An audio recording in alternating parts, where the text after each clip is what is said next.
Mr. Baring, paano ka nakapunta dito sa London? Sa imbitasyon ng aking lola. Ano nga ba ang buhay mo dito sa London kumpara sa buhay sa Pilipinas? Medyo mahirap. Medyo masasabi natin talagang kahit dito kasi sa London, kailangan dito magtrabaho ka. Hindi lang 8 oras ang araw eh. Kailangan dito 12 oras para makita mo yung kung magkano ang kikitain mo. At saka dito sa London, ang binabayaran dito oras. Ang binabayaran dito kung gaano ka kagaling magtrabaho. Kaya kailangan dito trabaho ka ng trabaho.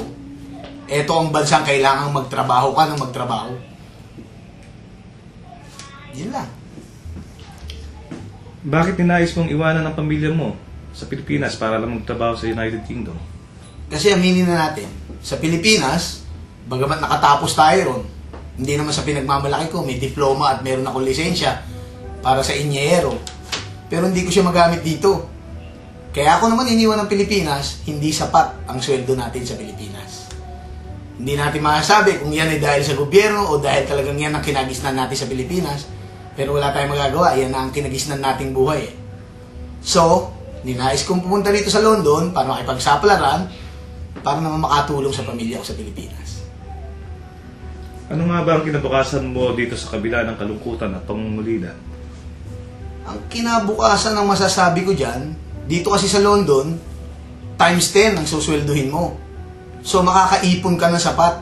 Ngayon, kapag ka nakaipon ka na ng maayos, pwede namang magtayo ka ng negosyo pagbalik natin sa Pilipinas, di ba? Kasi mahirap naman dito mo na lang sayangin ang talent mo. Kailangan bumalik din tayo sa bansa natin. Kasi kailangan din tayo ng bansa natin. May plano ka ba bumalik sa Pilipinas at ipagpatuloy ang iyong buhay? Oo naman, yun nga ang sabi ko, di ba? Mag-iipon lang ako ng maayos dito sa London. Tapos, pag nakaipon na ng maayos, kasi yung pinaka-the best yatang negosyo sa atin, kung hindi franchise, yung bang meron kang malaking puhunan para makapagpatayo ka ng sarili mong negosyo. So, para sa akin, once na makamit ko yung puhunan na yan, babalik ako sa bansa natin. Okay, maraming salamat, Mr. Baring. Maraming salamat din. Ano nga ba ang buhay dito sa London kumpara sa buhay sa Pilipinas, Mr. Francis? Alam mo, okay lang dito. Medyo lately, medyo stressable. Pero compare sa buhay sa Pilipinas, maganda ang kwan dito because of meron din ng mga magagandang opportunities. That's all. At bakit naman po yung naisipan ninyong magnegosyo dito? Pwede naman po kayong kumuha ng magandang trabaho dito sa London. Mas malaki ang advantage ng may negosyo kaysa sa trabaho. Malaki pati ang, siyempre, income yun. You're talking about profit pagdating mo kaysa sa trabaho hanggang doon ka na lang. Kumbaga sa limited, regulated ka sa trabaho, sa business, no? You can do whatever you want. Okay, maraming salamat po. Okay, documentary lang yan. Ano nga ho bang buhay ninyo dito sa London kumpara sa buhay sa Pilipinas? Buhay dito sa London, para sa akin, masayang mahirap. Ang kahirapan, malayo sa your own family. Kahirapan kung di ka makahanap buhay dito. You're a foreigner here in this country. So what is life here in London? Wala kang pera. How do you feel? Wala kang madadala sa Your own country. kaya ka narin dito para maghanap buhay. Kumpara, maalon-alon ang trabaho, pero mahirap naman. Sa atin, talagang mahirap ang trabaho. Kung kumpara mo dito, mas maganda rin dahil kung kumita ka ng kaunti at magaling ka mag-budget at sa atin mo dadalang pera, makakasig ka. Kung busaya ka dito, nagbubuhay ka ng London, umuwi ka na sa atin dahil So, ang mga bilihin dito yun, yung mga mahal. kaya po ninais niyong iwan ng pamilya niya sa Pilipinas para lang po magtrabaho rito. Iwanan hanggat kaya mo magtrabaho, iwanan. Pero kailangan no place like home. Suppose na bumalik ka sa Pilipinas kung may ipon ka. Para sa akin, iwan ko lang sa iba. Ang London masayang mahirap sa aking karanasan dahil malayo pa sa pamilya. Kung bubuhay kang London,